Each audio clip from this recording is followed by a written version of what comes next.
Alright, let's see what's going on with VIEGO since he got those, sorry to say, unnecessary buffs, but his items were nerfed and he's had to adjust a little bit this season, and now everybody's adjusting with the new itemization. So, as you would have seen from the thumbnail, we're trying the Titanic Hydra tech today. Remember the Mark passive, when it hits twice, also hits the Titanic passive twice. You got a nice little cleave for those AoE teamfights.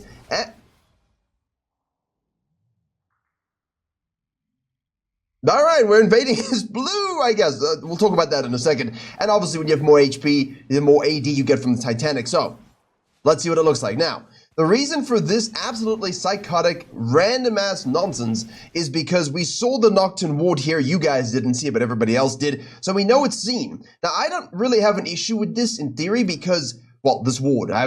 I have a slight issue with this. I have no issue with this because this ward is placed in a way that if you do red Krugs Raptors, you can drag the Raptors, and while you will be seen and while Grandmaster Challenger junglers will be F-keying this, you're not necessarily going to be spotted by everybody, and I have seen it where junglers actually don't notice that the Raptors have started to move. And of course, the ward is so left, you're not actually going to see the body.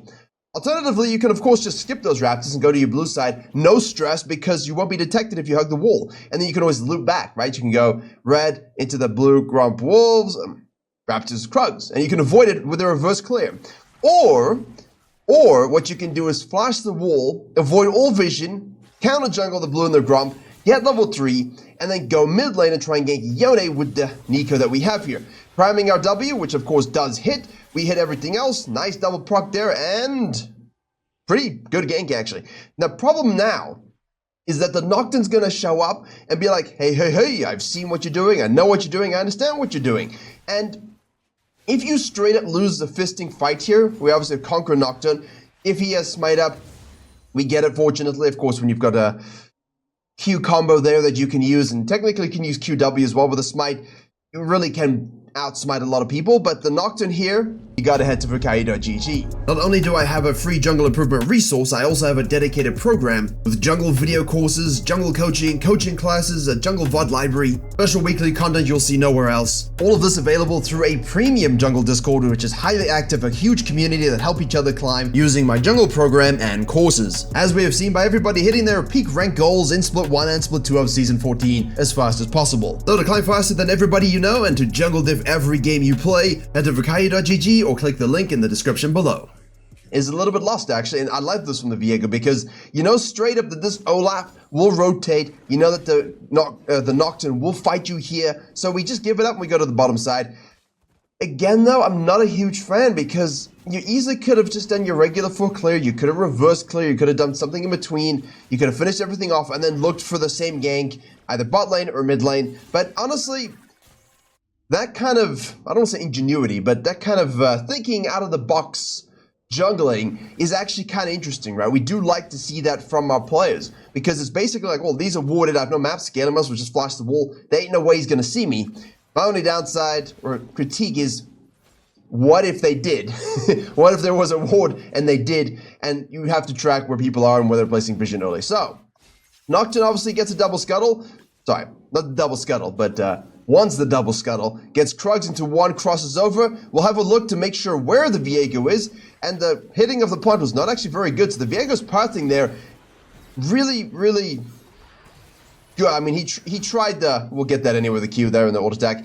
We did try with the W over the wall, but the whole pathing was great. We pushed this down within the flow and ganked the lane, and a Nocturne, because he started on the bottom side, does have the respawn of the Raptors. He has the respawn of the Krugs, so at least his experience is maximized. Syndra, bot lane, we are seeing a little bit of this at the moment. Remember, while Syndra is strong, please do not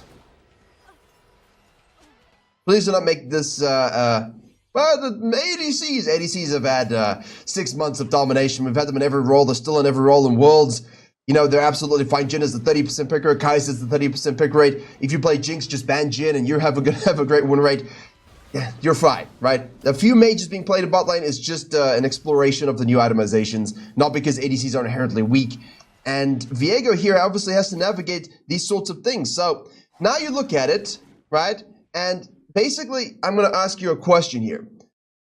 They have the same CS, 001 for 000, And the Nocturne is 1731 cash money gold, and the Viego is 1775. Is that worth the loss of flash and potentially having a problem with that in the early phase? You know, like here, where maybe you're in a situation where you might have needed your flash and you didn't have it. That is where you have to assess your own risk factor. You have to assess your own goals in game. I do obviously not like to flash this wall, but you know, if I really have to, do it. It's really great on things like Fiddle and Poppy. Even Nunu, if you go with the Hex Flash tech from my main channel video, then you can actually have a lot of good stuff. So, the Viego comes out of base here and goes for the Raptors. We want to obviously prevent any sort of counter jungling, and we want to make sure we get onto these grubs.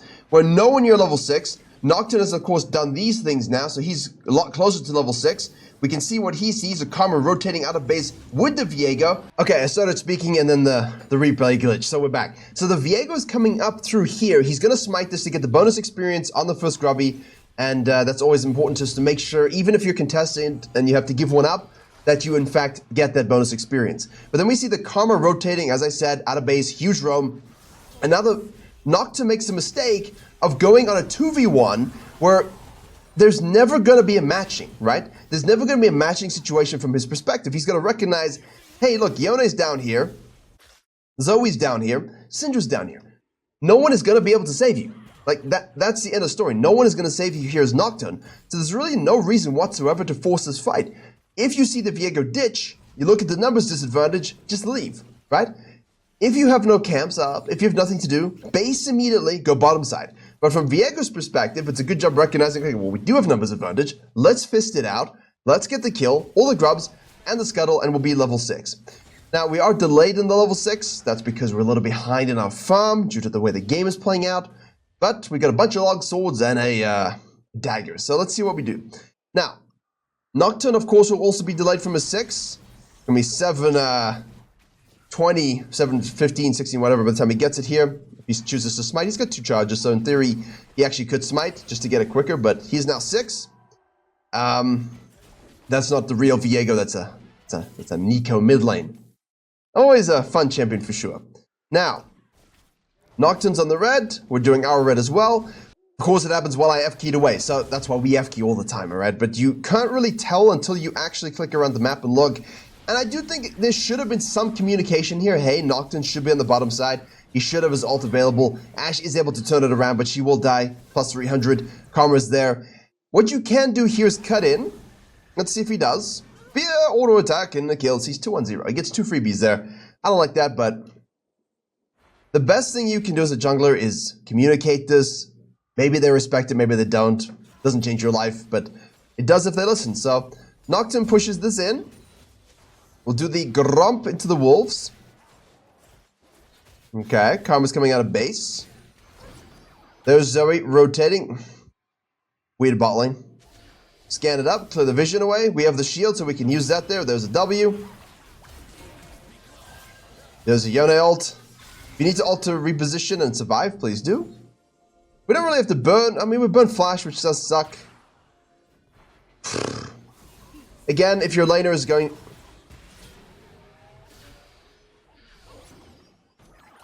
Early season is fun and definitely high quality. Look, if your laners and base are dead and you're pushing on this trade here, with the Karma, that's great, but you gotta know that there could be rotations.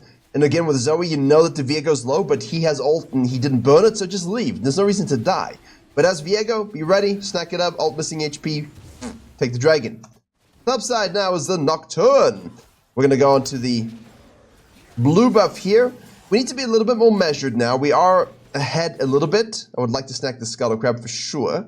Nocturne should in theory be topside. There he is, we have confirmation. Now he could go into our Raptors here, so you might have to accept that you could lose that. His ult will be up shortly. And if you think that he has gone into your top side here to steal your camps and his are up, as always, trade those up. In fact, he's ulted top lane to kill the Ornn. There it is. F-keys don't work in replays. it's always vision toggles. Bot lane, what are we looking at? So yeah, 2,000 gold. In this situation, it's good to stay out. It's good to understand, okay, look, I can counter jungle here. I can take things and move away. I don't have to fight to get this. And that's a critical thing. When you got 2,000 gold, and you have a great ganking angle here, and you know that this guy's coming, the tempo that you have, that gap, is very important, because this gap right here, see Nocturne, bot lane, VIEGO. We can end this gank before it happens and take away his whole quadrant. And if he doesn't take ours, straight up thieving. And yes, he went to the top side here, and obviously he's now got 3 kills. But with 2,000 in pocket, you've got to be very intelligent with how you take the fight, and that's really the lesson. The play is good, but it changes because we have a lot of gold in pocket. Zoe walks straight into us. Best counter jungling equals best ganks. Now we're going to see the Nocturne. We should expect him to show up here. Watch Scout of the Week. Get the Karma support. Perfect. We're not looking to fight with the Nocturne. He's fresh out of base. He is Strikebreaker. We have nothing. And we need to make sure that we actually don't die. Now, obviously, you can be pressured out of your bottom side camps because he knows you have the base. He's hovering. He doesn't really know, I think. He kind of wants to do it. You can see he wants to do it, but he knows, what if VIEGO shows up? What if Karma stays there? What if Ashe is there? At this point, he's basically saying, look, they must have gone back to base, so I'll snack this up. Now, VIEGO's going to have to return, give this up. So if he didn't base here and he actually went straight for all of this, obviously you have to wait for the wave to not be seen. I think he's in a better position. Right! Kraken Slayer has been purchased. A little bit nerfed over the original status of it at the beginning of the season. Well, a lot nerfed. We have 3 grubs. We would like to get more grubs. So while you go for this, you know he's down here. I just wanted to go back because this is a typical cheese play. From Nocturne's perspective, you know you can trap here. You can kill this person without your ult being up. There's a TP committal. Obviously, in the bot lane, you have that. Look at the generosity, giving it to the Syndra. That is very nice. That is high-level juggling. Only do that if you trust your Syndra, you live with your Syndra, or your Syndra is someone who will AFK and troll if you don't give the kill. Otherwise, in solo queue, it's okay to take it yourself. Get yourself fed. Ult is being committed to the mid lane here. Where am I going with my mouse? There we go. Now Karma will die as well. Viego's going to show up here with the E. Beautiful positioning with that E. On R. That's a kill. That's 2 kills. That's 3 kills. Woo! We love it when they do that. And there's the reset. Now there's an Olaf. And of course, remember with Olaf missing HP.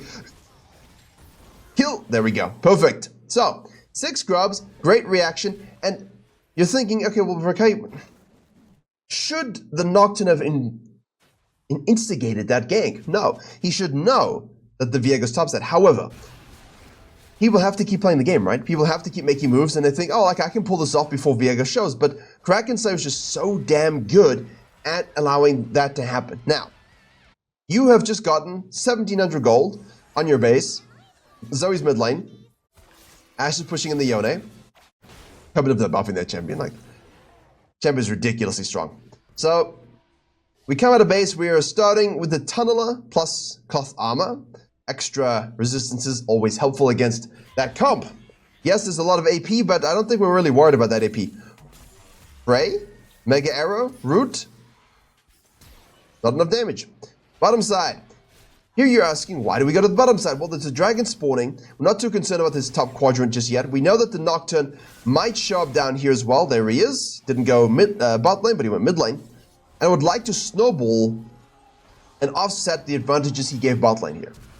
There's the flash. Very nice. Now remember, when you have the Titanic, because you get the double proc of your passive, that's huge. And of course, cleave for the AoE. So you're going to have Olaf, Nocturne, Yone, all in your face all the time. That cleave passive, the auto attack reset on Titanic Hydra, the sustain, it's going to be absolutely massive for how you actually do damage in these AoE fights. And considering you've got a Karma, an Ashe, a Nico, you and Ornn are going to be those beefy boys. And historically, this is when you want to go Sundered Sky back in the Mythic era on the Viego to get that hyper penetration, to get, well, not really hyper penetration, but to get that penetration, to get that healing, to get that max HP damage, and obviously the Sheen proc. He's a great Sheen user. So, that item is long gone, thank God. So yeah, anyway, remember, I mean, back in the day, his healing was like 8, 7 base, and now it's 2 base without the stats, so you could really get away with just being unkillable with so much healing. Now you gotta build crit and damage to actually get the benefit. Anyway, pull back to the quadrant. I'm excited to see what we can do here to win this game. 7,000 gold at approximately 40 minutes, level 10. Where are we? We're here. Nocturne is just farming it up. He's also level 10, so good. Equal jungling, back and forth. We're level 11 before 15. Huge if he can do that. Nocturne is also gonna be close behind. Really good from both junglers. Some suboptimal reads, but both are getting as much as they can. In Viego's case here, there's really nothing to do, and you've got 1,200 gold. It's not absolutely massive for us. So let's see what he chooses to itemize with. Alt bot lane on.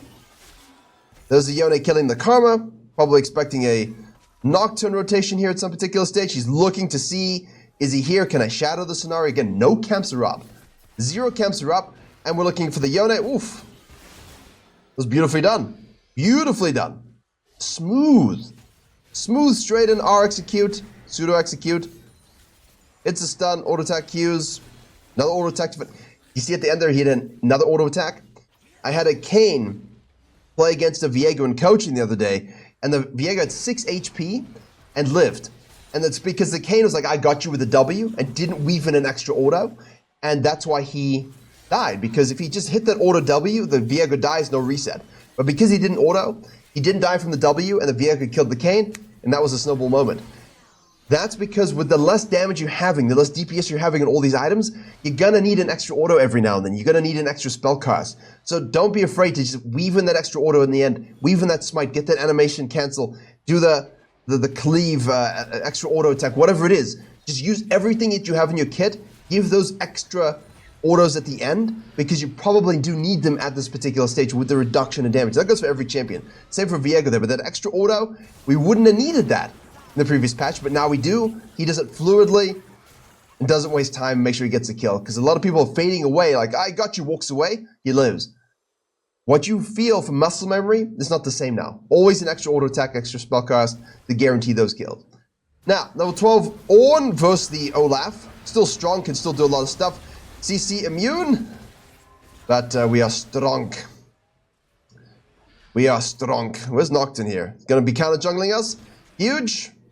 VIEGO basically says, all right, let me take my Raptors. We do have the Titanic available now. So the HP for us, by reference, is, if I can click at him, 2,400 HP, 2,424 actually. And we've got our Must Stomper ready to go as well, so extra survivability. This is more similar to those Sundered Sky kind of builds, you know, where you'd have something like that later on, the Kraken and Divine Sunder, like we always have now, but you get that extra damage proc, the cleave, man. It's just insane. Like, there's a Drowsy. That was beautiful. Became Zoe, hit a max range. All right. There you go. That's why you got to know how to play champions on this champion. So here we go. Look at this. We're looking at the moment, 24 extra physical damage on hit, 600 HP. That buff is massive. There's the Nocturne R going in. Much like in your solo queue games, you're going to have your Karma or support being picked off. Do not die for them. Play off of your teammate's positioning. Play off of the scenario. Wait for the moment to go in. There we go. Damage is quite nutty, actually. Kind of curious about the stats at the end. We'll have a look. But they don't put the tracking. I really don't like that we don't have this itemization tracking. There's the flash, fear, flash. I'll go back and look at that one again. That was really nice. So, here, you become Nocturne. We have flash available for the Zoe. So we flash fear, force her action flash, ult to gap close. Then we hit our W, full auto Q cancels into an ult again. Become the Zoe. Ash Arrow splits the uprights. Chuck the Sleepy Bubble Trouble. And, huge, man. 1104. Doesn't tell us the damage on this. I really would love to see it. It'd be such a good stat for us to actually have. Now, I'm not the biggest fan of this build. As people know in the Discord, I prefer people just to keep it simple. You have your Sundered Sky. You get your guaranteeds. You have better sustain, obviously. You get those crit damages. It's better to default to that. But in this particular game with Must Stomper, with 3 strong melee champions, losing my voice, strong melee champions, they're warded, or did you just randomly do that? What do we got here? Well, I think that may be a shutdown. It wasn't warded, he just pressed stride. So, a little bit lucky, and at the same time, maybe we don't overcommit there. Anyway, we have Sword in Pocket. Is he actually going to do this? Curious. Let's see. Nocturne ults. Alright. How's that team doing? There's Yone, man. Yone, they're buffing this. Still can't believe it. Champion is disgustingly rancid. Even more so with lethal tempo. Alright, here's VIEGO. I'm not averse to like an early GA in these kinds of situations because you are so fat. However, remember the whole point of the Titanic is, as we said, getting those extra damage procs, but that's sad. Getting those extra damage procs, but you also want that HP scaling, right? You want to be unkillable. You want to be able to do more damage in fights here. Yes! Good. Good. Very good. So let's see how it plays out. On the other side of the coin, if you're this far ahead at 12-1, you got 11,000 gold, all right? And basically the next highest in the game is 9.3 on the Syndra. The only way you lose this game is through an accidental death, a misposition that you have. And that's caused by you being silly. But if you have that GA, or back in the day we had stopwatch into GA, you'd be able to survive that. They can maybe kill you once through the mistake, but not twice. And so that's what he's basically going for here. Is he's saying, listen, you guys might kill me once, but there ain't no way you're killing me twice in these fights, especially with VIEGO reset. So let's see how it plays out. I do prefer here you to think more about the BC and the Sterex, leverage that anti-burst, leverage the extra HP, leverage the HP to AD conversion. It's just more sane. But we've seen the guy's mechanics. They're pretty damn good, so let's see what he does. Right, Nocturne's covering here, and now we're just sitting for macro traps. There it is. And that's kind of what I mean, right? Like right there, you die on the GA. They're probably not going to kill you twice. Damage. I might be changing my mind on the Titanic here a little bit. Are you honestly going to tell me? It's tough. You know, if you have lifeline there from a Sterex, you also probably don't die, and you don't lose your GA immediately. At the same time, the BF sword spike earlier was absolutely massive, and it helped him. So, right there is a great example of, hey, I can frontline, you can kill me once, but you're not killing me twice. But at the same time, a more reserved decision would be the Sterex, and you probably have the same kind of fight. You just got to get your reset. So that's the great example of why we like the GA rush in that situation, but also at the same time, right, weigh the pros and cons of the decision and how you're going to do it. The cleave passive here is nutty, though.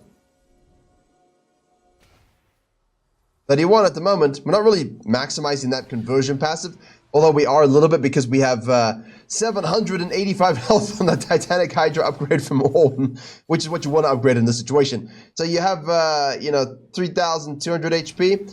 You're looking strong and very good. So, why does this game take a little bit longer to close out? We should be in great position. But then you realize it's really just basically you and Karma. And your gold lead is pretty substantial, but there's still a Yone. So, we see top lane here on disengage R, double knockup. Back line, there is the Olaf. Run, run, run. There's a Nocturne going to the back line as well. There's the Zhonya's being burned. This guy's rotating over with E, which means he won't have it when he gets to the fight, but that's fine. We don't need it.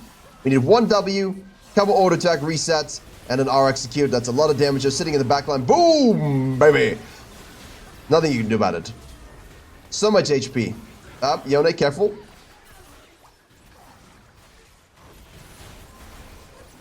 That turned mighty quickly.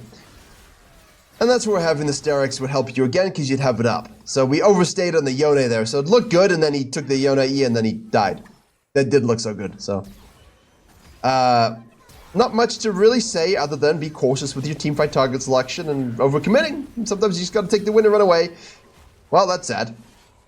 Now, no one dies for a little bit, and we regather, and now he's going, there you go, see, now we're gonna do it here. Tunneler, Ruby Crystal, conversion, Nocturne's ulting on the back line here. We're looking for a bit more of a flanking position, which you're not an assassin here, so I disagree with that kind of philosophy, but you have enough damage with those auto attack resets and the double pocket Titanic to actually kill somebody. There's the Yone again going all the way in here. We need to get one to get the reset we do from the Nocturne. We're going to chase down the Yone here. There's the ult, force the flash here, get the stun again.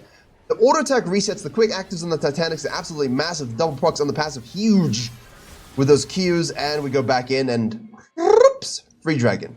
So, I'm very excited to see what this looks like when we have Sterex. I think that's the juice. 34 conversion now. Let's see. What do we got in pocket? 2K? All right, we got enough. Huge fight though.